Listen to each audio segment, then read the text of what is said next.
Bharatiya Janata party के राष्ट्रीय प्रवक्ता डॉक्टर संबित पात्रा ने प्रेस कॉन्फ्रेंस कर जनता को संदेश संबोधित किया। आइए देखिए हिंदुस्तान न्यूज की खास रिपोर्ट।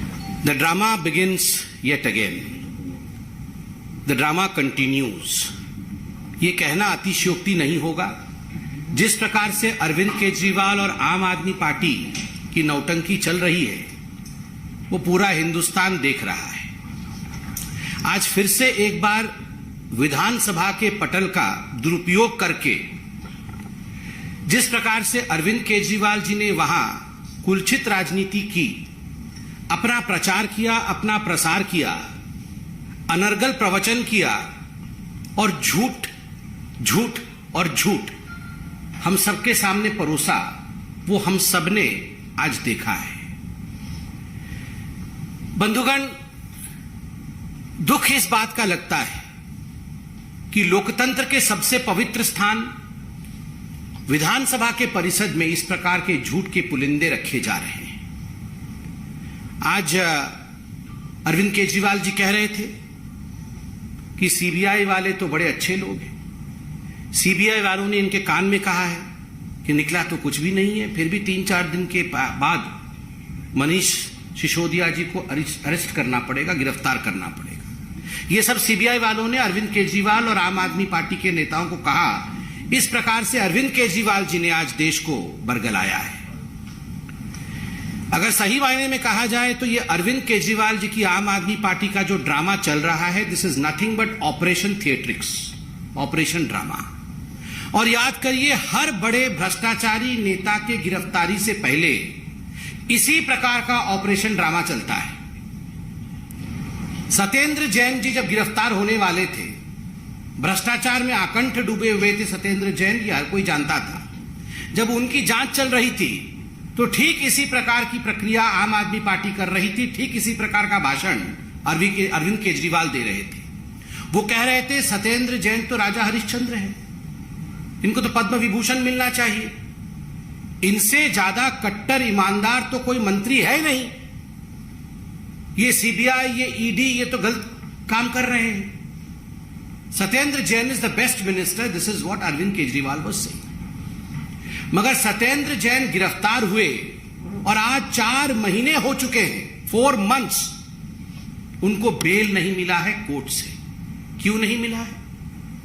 ये जो भाषण अरविंद केजरीवाल जी करते हैं विधानसभा में खड़े होकर, अगर उस भाषण में तथ्य होता तो अभी तक तो सत्येंद्र जैन जी को कितनी बार बेल हो चुका होता। मेरिट्स नहीं है, आर्ग्यूमेंट में मेरिट्स नहीं है और करप्शन किया है, इसीलिए सत्येंद्र जैन जी को बेल नहीं मिल रहा है। उस समय भी अरविंद केजरीवाल जी कह रहे थे सत्येंद्र जैन जी के लॉकर से तो कुछ नहीं मिला, झुनझुना मिला है उनके लॉकर से। लॉकर से तो झुनझुना मिलता है मगर बेल नहीं मिलता है। ये सारी बातें अरविंद केजरीवाल जी जाके कोर्ट में कहें कि हम कितने कट्टर ईमानदार हैं, ये ईडी और सीबीआई वाले नाहक ही रेड कर रहे हैं, उसके बावजूद उन्हें बेल नहीं मिल रहा है। This speaks volumes. ये बहुत कुछ कहता है कि सत्येंद्र जैन को बेल नहीं मिल रहा है। जितेंद्र तोमर इनके कानून के मंत्री थे। आज डिग्री के विषय में किसकी डिग्री फर्जी है, किसकी डिग्री अच्छे हैं, कौन बहुत पढ़े लिखे हैं और कौन अनपढ़ हैं, इसके विषय में अरविंद केजरीवाल जी भाषण कर रहे थे। जब जितेंद्र तोमर जी गिरफ्तार होने वाले थे, उनके डिग्री को लेकर संशय चल रहा था, तो इसी प्रकार से भाषण सदन में खड़े होकर अरविंद केजरीवाल जी ने कहा था कि पूरे विश्व में सबसे अधिक कोई पढ़ा लिखा है तो वो जितेंद्र तोमर है। ये तो भाजपा वाले जितेंद्र तोमर को और उसकी डिग्री को लेकर अनर्गल बातें कर रहे हैं और जितेंद्र तोमर को फंसाने की कोशिश कर रहे हैं। हम तो ऐसे हैं जी, हम तो वैसे हैं जी। उसके बाद जितेंद्र तोमर की गिरफ्तारी हो गई, उनकी डिग्री फर्जी पाई गई। बिहार में भी जाकर पुलिस ने जांच पड़ताल किया, degree was fake. Jitendra Tomar दोबारा मंत्री नहीं बने, मंत्रिमंडल से निकाल दिए गए। संदीप कुमार इनका एक और मंत्री था। वो किस प्रकार से आज अरविंद केजरीवाल नारी सम्मान के विषय में प्रवचन कर रहे थे और ये संदीप कुमार राशन मंत्री किस प्रकार से नारी सम्मान करते हुए रंगे हाथ पकड़े गए थे, ये हम सब ने वीडियो और स्टिंग ऑपरेशन के माध्यम से देखे थे। उस समय भी इसी प्रकार का भाषण इनके नेता कर रहे थे। और आज संदीप कुमार जी को बर्खास्त किया गया है, क्योंकि जो आरोप हमने लगाए थे उसमें मेरिट्स थे, उसमें दम था, और जो बचाव अरविंद केजरीवाल जी और आम आदमी पार्टी कर रही थी उसमें कोई दम नहीं था। असीम अहमद खान इनके एक और मंत्री थे, वह भी बर्खास्त हुए, भ्रष्टाचार के आरोप में बर्खास्त हुए। वो रंगे हाथ भ्रष्टाचार करते हुए पकड़े गए थे। पंजाब में सरकार बने हुए 10 दिन नहीं हुए थे, 10 दिन के अंदर इनको अपने स्वास्थ्य मंत्री को बर्खास्त करना पड़ा। अरविंद केजरीवाल जी आज क्या कह रहे थे? वो कह रहे थे कि 3000-4000 वर्ष का मानव इतिहास है, 3000-4000 वर्ष के पूरे विश्व के मानव इतिहास में सबसे ज्यादा प्रताड़ना आम आदमी पार्टी पे हुई है। अरविंद जी गलत। 3000-4000 वर्ष की ये जो मानव इतिहास है, उस मानव इतिहास में सबसे बड़ी यूटर्न पलटू पार्टी कोई है तो ये अरविंद केजरीवाल जी आपकी पार्टी। कट्टर ईमानदार पार्टी बनेंगे ये कह के निकलने वाले चंद हफ्तों के अंदर किस प्रकार से कट्टर भ्रष्टाचारी बन गए, इसका अगर जीता जागता उदाहरण पूरे विश्व के 3-4 हजार वर्षों के मानव इतिहास में देखना है तो वो अरविंद केजरीवाल जी की आम आदमी पार्टी है। और तो और आप हमारी बातों पे विश्वास मत करिए। जिनके उंगली पकड़ करके अरविंद केजरीवाल जी बड़े हुए थे, वैसे अन्ना हजारे जी ने चिट्ठी लिखा और अरविंद केजरीवाल जी के नियत पर, उनके इंटेंशंस पर सवाल खड़े किए हैं अन्ना हजारे ने। अरविंद जी आपने बहुत लंबा भाषण दिया, जनता भी हर दिन देख रही है।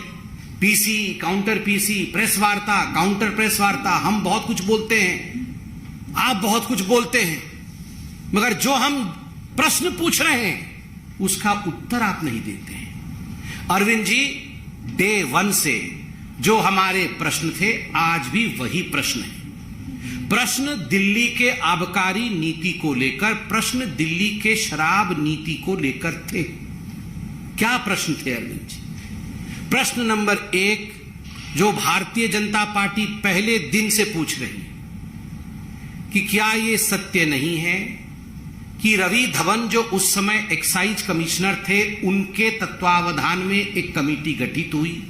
उस कमेटी ने कहा कि आबकारी नीति में, एक्साइज पॉलिसी में होलसेल का काम सरकार के पास होना चाहिए और रिटेल का काम लॉटरी के माध्यम से इंडिविजुअल को देना चाहिए और कंपनी को नहीं देना चाहिए। मगर अरविंद केजरीवाल जी, क्या कारण था कि मनीष सिसोदिया ने इस रिकमेंडेशन को नहीं माना और होलसेल का काम अपने यारों को, अपने मित्रों को दिया? और क्या कारण था कि रिटेल का काम बड़ी बड़ी कंपनियों को दिया ताकि कार्टेल बन सके? हम तो स्पष्ट रूप से कहते हैं, सीना ठोक के कहते हैं, मोटा माल मिला, रिश्वत खाया और इस कारण से अपने मित्रों को फायदा पहुंचाया। उत्तर दे दीजिए आप। दूसरा बड़ा स्पष्ट प्रश्न है, क्या यह एक्साइज पॉलिसी में कानून नहीं है कि जो मैन्युफैक्चरर होगा, जो उत्पादक होगा, उसको रिटेल के बिजनेस में जाना ही नहीं है, उसको रिटेल का ठेका आप नहीं दे सकते हैं, मगर इसके बावजूद आपने ठेकेदारों को चुना गलत तरीके से और जो मैन्युफैक्चरर्स थे उनसे मोटा कमीशन खाके आपने उनको रिटेलर भी बनाया, अर्थात उनको रिटेल का काम भी दिया। और तो और मैं 2 चिट्ठियां आज दिखाता हूं। ये चिट्ठियां कोई आज की चिट्ठी नहीं है, ये दोनों चिट्ठी विगत वर्ष की हैं, 2021 के अक्टूबर-नवंबर महीने की, जिस समय ये सारे की सारी policy was taking a shape, जिस समय ये पॉलिसी आप फ्लोट कर रहे थे और टेंडर इनवाइट किए गए थे, टेंडर डाले गए थे, उस समय की ये चिट्ठी क्या है? अरविंद जी, ये चिट्ठी कंप्लेंट्स है। किसके कंप्लेंट है? लोगों ने कंप्लेंट किया, एक्साइज विभाग को कंप्लेंट किया कि फलानी फलानी कंपनी ब्लैक लिस्टेड है, इनको ठेका नहीं मिलना चाहिए। नाम लिखा गया है, यह चिट्ठी 25/10/2021 की है और इसमें स्पष्ट रूप से Indo spirit beverage private limited का नाम है और उनका जो रिटेल बॉडी है MS खाओ गली रेस्टोरेंट प्राइवेट लिमिटेड का नाम है। चिट्ठी बड़ी है, आपके लिए मैं पब्लिक डोमेन में इसे डाल दूंगा, आप अध्ययन कर लीजिएगा अरविंद जी। मगर मोटा मोटी इस चिट्ठी में एक्साइज विभाग ने उत्तर मांगा है कि ये बेनियम काम आपकी सरकार क्यों कर रही है, इस बेनियम काम को बंद करना चाहिए। आप इन ब्लैकलिस्टेड कंपनी को ठेका कैसे दे रहे हैं? इसमें भी एक एनरिच कंपनी नामक कंपनी, उसमें भी बड़े स्पष्ट रूप से लिखा गया है कि किस प्रकार से आप बेनियम भाव से, बेनियम रूप से नियमों को ताक में रख के आप उन कंपनियों को ठेका दे रहे हैं जिन कंपनियों को देना नहीं चाहिए। मगर इसके बावजूद केजरीवाल जी, मनीष सिसोदिया जी, हम जानना चाहते हैं आपने नियमों का उल्लंघन क्यों किया, कैसे किया? तीसरा प्रश्न मैं पूछना चाहता हूं, और आज तो दूध का दूध और पानी का पानी होके ही रहेगा। अरविंद जी, हम इधर उधर की बातें नहीं करते हैं। क्या कारण था जो मनीष सिसोदिया ने, जो पहले रिटेलर्स को 2% का कमीशन मिलता था बोतल बेचने पर, 2% का, जो होलसेलर्स को, जो हमारे होलसेलर्स थे उनको पहले 2% उसका जो कमीशन मिलता था, उस कमीशन को बढ़ा करके आपने 12% किया, 12% किया। क्या कारण था उसके पीछे? यह हिसाब तो अब पुराना हो चुका है, मगर फिर भी अब बच्चा बच्चा इस हिसाब को जानता है। मगर फिर भी अरविंद केजरीवाल जी, आप विधानमंडल में इतनी भाषण करते हैं, मैं ये हिसाब जानना चाहता हूं। एक 750 ml की जो बोतल होती है, उसके होलसेल रेट में जो पुरानी नीति है, उस पुरानी नीति में एक बोतल 166 रुपीस का आता था, और जो नई नीति आई उसके अंतर्गत वो 188 रुपए का बिकने लगा। मतलब नई नीति में बोतल का रेट होलसेल में बढ़ गया। सरकार की कमाई, पुरानी नीति में वैट और एक्साइज मिलाकर के सरकार की कमाई पहले 330 रुपए की होती थी, एक बोतल पे 330 रुपए सरकार कमाती थी।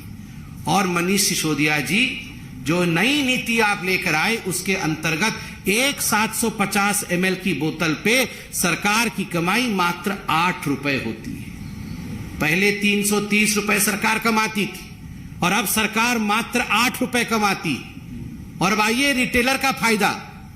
पहले रिटेलर को एक शराब की बोतल पर 33 रुपए की कमाई होती थी, और अब जो नीति आप लेकर आए थे उसके अंतर्गत रिटेलर को 363 रुपए का फायदा होता था।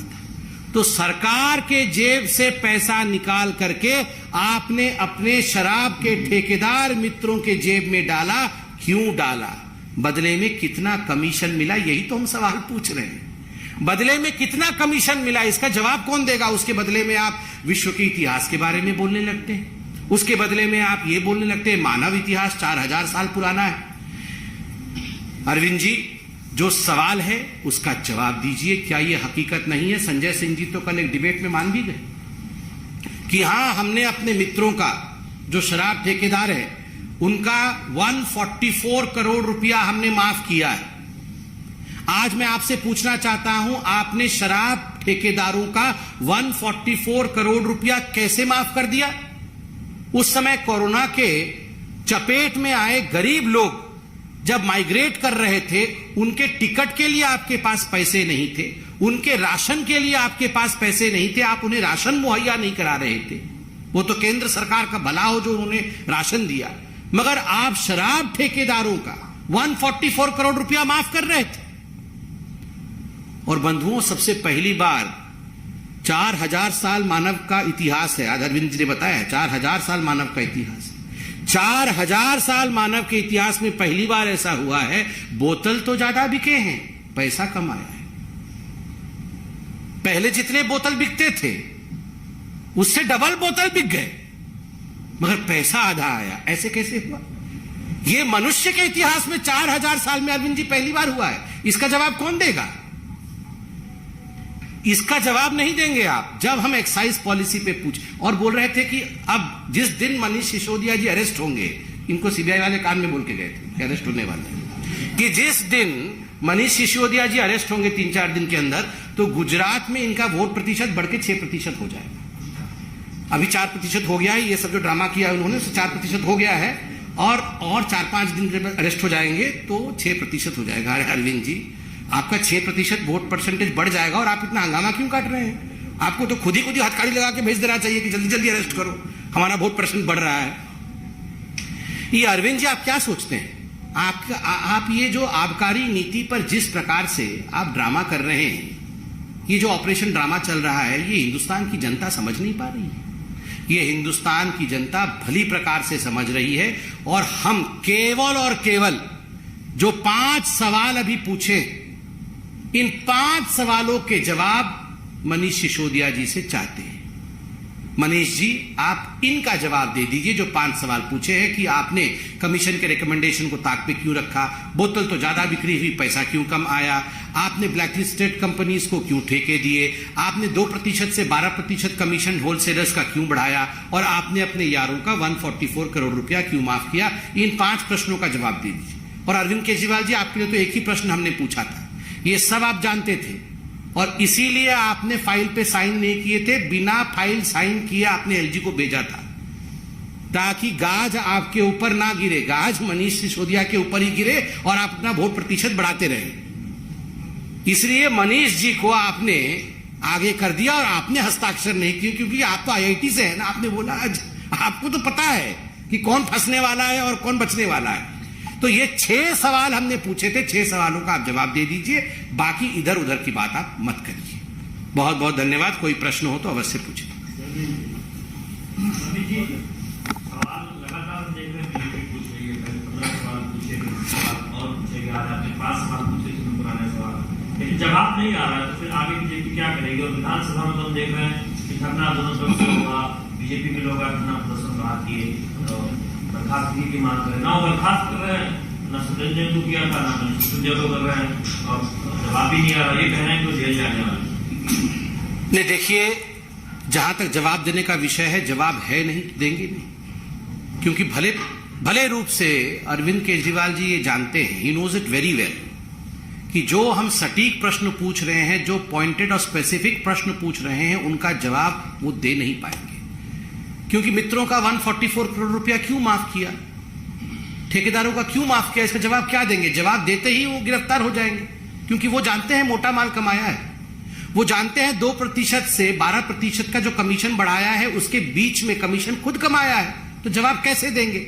वो जानते हैं ब्लैकलिस्टेड कंपनी को मोटा माल लेके, कमीशन लेके उनको टेंडर दिया है, इसका अगर सत्यता में जवाब दे देंगे तो वो गिरफ्तार हो जाएंगे। वो जानते हैं कि किस प्रकार से कमेटी के रिपोर्ट को नहीं माना है, क्योंकि उससे उनको फायदा नहीं हो रहा था, उससे दिल्ली को फायदा हो रहा था, व्यक्तिगत फायदा मनीष सिसोदिया को नहीं हो रहा था। इसलिए आज व्यक्तिगत फायदे की लड़ाई में अगर वो जवाब दे देंगे तो सब कुछ समाप्त हो जाएगा। इसलिए वो जवाब देंगे नहीं। ये पोल खोलने का काम हम करते रहेंगे। और जनता जनार्दन है साहब, सब जानती है। अरविंद केजरीवाल जी, ये वही पार्टी है ना जो पार्टी एक चिट्ठी लेकर आई थी कि ये सारे लोग चोर हैं। ये लालू प्रसाद यादव नंबर 1 पे थे, नंबर 2 पे शीला दीक्षित, नंबर 3 पे शरद पवार, ये सब चोरों की लिस्ट, ऐसे 13 लोगों की लिस्ट जारी की थी। और आज ये लालू प्रसाद यादव को कैसे बचाया जाए और खुद कैसे बच रहे हैं, आज हम देख रहे हैं। सर, मेरा उम्मीद सवाल है कि कोची के प्रधानमंत्री नरेंद्र मोदी जी नौसेना को नया निशान दें, ब्रिटिश पीरियड से चला रहा था, वो खत्म हो जाएगा, तो क्या वो औपनिवेशिक विरासत की देश को निशान के तौर पर? नहीं, ये देश के लिए बहुत बड़ी बात है। जिस प्रकार से भारत देश एक सिविलाइजेशन है अपने आप में, हमारी अपनी सोच है, और जो आप लोगों ने सवाल पूछा है कि कॉलोनियल माइंडसेट से हमें निकलना चाहिए, स्वाभाविक है। नवाचार और इनोवेशन के माध्यम से हमारे आदरणीय प्रधानमंत्री नरेंद्र मोदी जी भारत को एक नई पहचान देने में, विश्व पटल में एक नई पहचान देने में सदैव कामयाब रहे हैं, आगे भी वो कामयाब रहेंगे। बहुत बहुत धन्यवाद।